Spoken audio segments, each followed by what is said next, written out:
Magandang hapon po guys, ako po si Adrian Bastasa. Ako, mga magulang ko at kapatid kong lalaki ay dadalaw muna sa puntod ng lola ko na namatay noong 2004.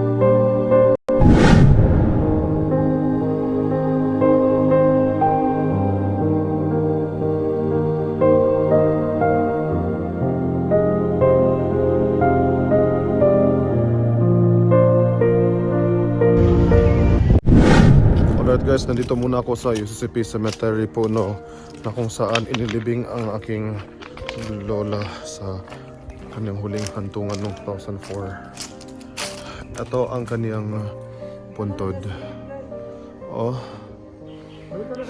Actually po, malaki palang kabaong na naibili.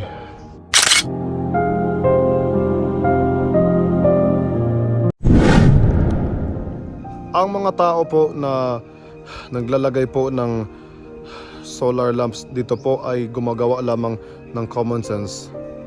Nilagay nila ang solar lamps dito para lamang na manatili itong maliwanag kahit may gabi.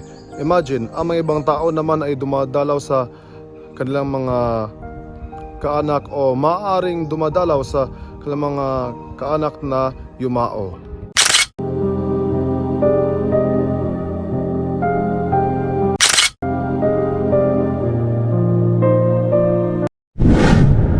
Itong chapel ito po ay magagamit po sa tuwing may Easter Sunday muna po Dito po magsasayo po ang mga babaeng church members, tapos yung mga pastor muna po ay magpe-preach din.